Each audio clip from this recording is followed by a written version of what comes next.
Assalamu alaikum, boys and girls. I have another Al Qissa series for you. It is a book called Allah is the Most Wise. Inshallah, we will read it together. I hope you all are doing fine and we will read the book together. And let's begin. A'udhu billahi minash shaitanir rajim. Bismillahir rahmanir rahim. Allahumma salli ala Muhammad wa ali Muhammad. Let's begin our series, My Allah series, which says Allah is the most wise. When you look at a tall building, you know the builder must be very smart. He must be an expert and know all about its different parts. Have you ever seen how tall buildings are made?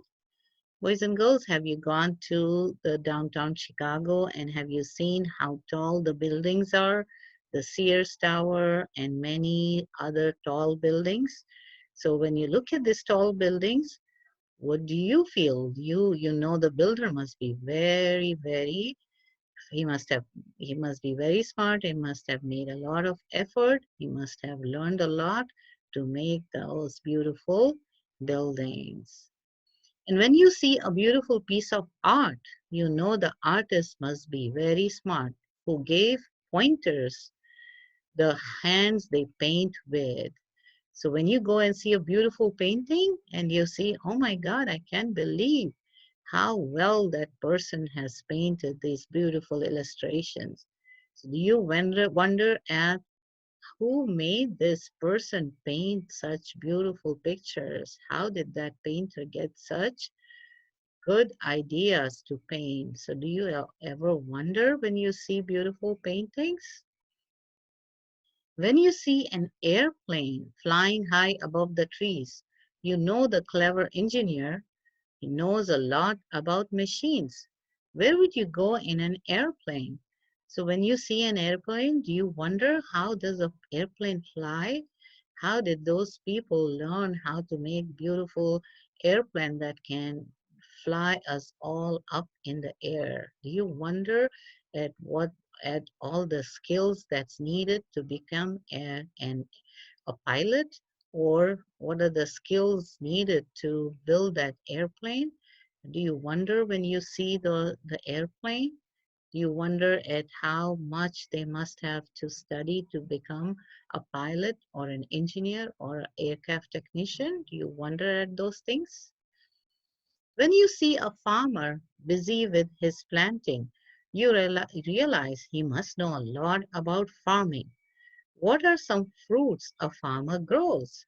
So when you see those beautiful apples that you eat, and you must be wondering that how does a farmer grow all those yummy fruits and yummy vegetables? So he has to learn a lot of technique to make sure his apples turn out just right and just right for you to reach your house. So do you ever wonder what are some fruits a farmer grows? Do you know what other fruits that he can grow? He can grow apple, bananas, grapes, cherries. What's your favorite fruit that you like that you wished you knew how that was grown in the farms? But who made the birds, the trees, and the sun? Of course, Allah the Mighty, the One. Everywhere I turn, I look with my two eyes. I try to see how Allah is the most wise. What are some other things Allah has created so perfectly? So boys and girls, now when you look at the beautiful things that Allah subhanahu wa ta'ala has created, do you wonder at at it when you look at these beautiful creations? What are some other things Allah has created? Look at the picture and you see the beautiful bird, you see the beautiful duck and the beautiful flowers with different colors. And each flower has different fragrance. Do you wonder how everything is so different yet beautiful and everything is needed? The bird needs the seeds, the plant, the people need vegetables that they can eat, and we need the apples to eat. So everything serves one another. So do you wonder at how balanced the world is? When I look in the mirror, I see how Allah made me carefully. If my eyes were under my feet, how would I be able to see? Allah placed my hands, legs, and eyes exactly where they should be, thinking of every detail. He is the most wise, the Al Hakim. What would happen if your eyes were not on your head but were on your hands and feet instead? Can you imagine, boys and girls, if your eyes were at the back and not in front? Imagine if your hand cannot go move all the way around your body and it can only move in one side. Can you imagine if you can only use one leg and not able to use the other? Or can you imagine if we had eyes, if we have the nose at a certain place and ears in a certain place? What would it look like? So Allah, the most wise, knew exactly how to make us. Allah gave me fingers to eat spaghetti and rice. Allah knows everything and is the most wise.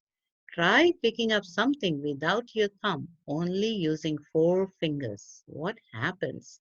And boys and girls, every finger is different size. And the reason every finger is different size is when you try to pick your uh, apple, they all come together. If the fingers were all the same size, they would not be able to come together the way it comes together. So Allah knew exactly how small your little pinky has to be, how small the thumb has to be, how tall the other three fingers have to be, so that when you try to pluck something, and they will come together as if you are like you are clutching a ball.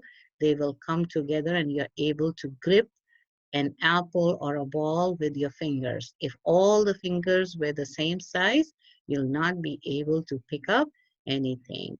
And isn't that a great idea that Allah thought about everything when He was making you and me? Allah gave me teeth to eat my meals and my snacks. The front teeth bite the food and it gets chewed in the back. This way I can eat apples, chicken, and pies. Allah knows everything. He is the most wise. What are some things you eat using your teeth? Have you ever wondered, boys and girls, how your teeth are shaped differently? Every teeth has a role to play. The front teeth bite and the back teeth are you are able to chew the food that needs more chewing. So you have every teeth plays a different role in your mouth. Isn't that amazing? We should be thankful to Allah subhanahu wa ta'ala and say Shukran Allah, Alhamdulillah for giving me those beautiful teeth so I can enjoy the delicious food. Allah gave me eyebrows, so when I sweat, it doesn't drip and hurt my eyes. Allah knows everything. He is the most wise. What games make you sweat? Can you imagine if that sweat went inside your eyes? If we did not have the eyebrows, then the sweat would go inside your eyes and that would make you close your eyes and you wouldn't be able to run and play the way you play. So thank you, Allah, for giving me everything that I need. Look at the stork with its extra long beak. It can catch fish from the water even when it's deep. The more I look, the more I see how Allah made the world so perfectly. What are some other amazing and perfect things Allah created? Look around your house, look around your garden, look around when you go outside to play or walk and see how different things are praising Allah's glory because they're all so beautiful and special. And always compare one thing with the other. For example, you see this beak is so strong, and you'll see other birds have small beaks, and you can think about and wonder as to why one has a larger beak, stalk, or one has a smaller um, uh, smaller mouth. So you can compare and say, maybe that is what they need. So you can observe and learn from how Allah subhanahu wa ta'ala made us differently, because our needs are different. We are different. We eat different things. We live on different things. So Allah subhanahu wa ta'ala has thought about everything, because Allah is most wise. And I hope you had a great time with this story, because I always wonder at all the beautiful things that Allah subhanahu wa ta'ala has made for you and me. Always thank Allah whenever you see something beautiful or you wonder at something and you are wondering why Allah made someone different. It is because that's what makes us all beautiful, is when we are different. We help each other and we learn from each other. And inshallah, I hope you enjoyed this story. I will come back with another story next week. Inshallah, fi amanillah.